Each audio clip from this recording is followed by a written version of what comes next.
নমস্কার, আপনারা দেখছেন সময় কলকাতা। সময় নিউজ নিয়ে আমি পৃথা রয়েছি আপনাদের সঙ্গে। এখন চোখ রাখবো বিস্তারিত খবরে। একাধিক দাবিতে বুধবার স্বাস্থ্য ভবন অভিযান কর্মসূচি রয়েছে আশা কর্মীদের। মঙ্গলবার 21শে জানুয়ারি আলোচনার জন্য তাদের সময় দেওয়া হয়েছিল, তারপরও কেন যেতে এইভাবে বাধা দেওয়া হচ্ছে প্রশ্ন তুলেছেন আশা কর্মীরা। মালদহ, বেলদা সহ একাধিক স্টেশনের ছবিটা প্রায় একই। অনেকেই ট্রেনে উঠতে বাধা দেয় রাজ্য পুলিশ, এমনকি যারা ট্রেনে উঠতে পেরেছিলেন তাদের শিয়ালদহ পৌঁছালে স্টেশনে আটকে রাখা হয় বলে অভিযোগ উঠছে। এই মুহূর্তে ফোন লাইনে রয়েছেন আমাদের সঙ্গে আমাদের প্রতিনিধি সৌভিক সান্যাল। সৌভিক, ঠিক কি দেখছো, কি ঘটনা চোখে পড়ছে? দেখো, তোমায় জানিয়ে রাখি যে গতকাল আমরা দেখেছিলাম আশা কর্মীরা একটা ধর্মতলা পর্যন্ত মিছিল করে। সেই মিছিলও কিন্তু প্রথমে তাদেরকে আটকে দেওয়া হয়। সুবোধমণি স্কোয়ার থেকে তারা মিছিল শুরু করে এবং সেই মিছিল ধর্মতলা পর্যন্ত গেলেও ধর্মতলা আগেই যে নিউ মার্কেট থানার কাছে সেই মিছিলকে কিন্তু আটকে দেওয়া হয়। পাশাপাশি তারপরেই তারা কিন্তু আজকে স্বাস্থ্য ভবনের অভিযানের ডাক দিয়েছিল। সেই মতোই আজকে সকাল থেকে বিভিন্ন জায়গা থেকে দেখেছিলাম যে আশা কর্মীরা তারা কিন্তু এসেছেন বিভিন্ন জায়গা থেকে, এবং যারা প্রথমত বিভিন্ন জেলা থেকে যেখানে আসা হচ্ছে তাদেরকে ট্রেনে উঠতে দেওয়া হচ্ছিল না, তাদেরকে ওইখানে আটক করে দেওয়া হচ্ছে।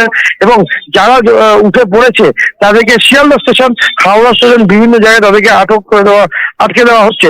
অর্থাৎ তাদেরকে তাদের অভিযোগ, তাদের জিআরপি অর্থাৎ রেল পুলিশ তাদেরকে আটকে দিয়েছেন এবং তাদেরকে বেরোতে দেওয়া হচ্ছে না শিয়ালদহ স্টেশনের বাইরে, এমনটাই কিন্তু অভিযোগ উঠে আসে।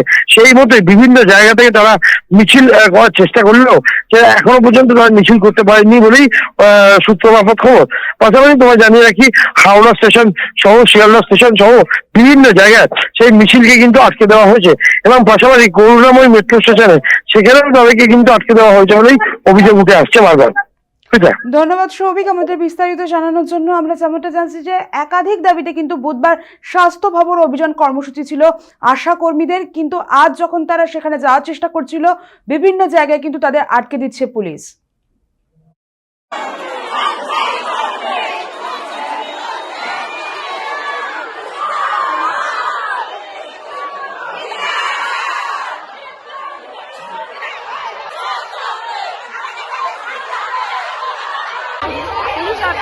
এখানে আমাদের 21 তারিখে আসতে বলা হয়েছিল, সেই জন্য আমরা জমায়েত করেছি। তো এখান থেকে জায়গা থেকে আমাদের উঠতে দেয়নি, কিন্তু এখানেও আমাদের আটকে রেখেছে যে এখান থেকে যেতে দেবে। আমরা এখানে বসে পড়ছি, যতক্ষণ যেতে দিচ্ছি ততক্ষণ এখানে স্লোগান দিয়ে দেখা যাক কি হচ্ছে না। আমরা তো অনেক ছেলেগুলো চালিয়ে যাবো, দাবি না মারার পর্যন্ত আমরা কর্মসূচি থেকে ভাবছি।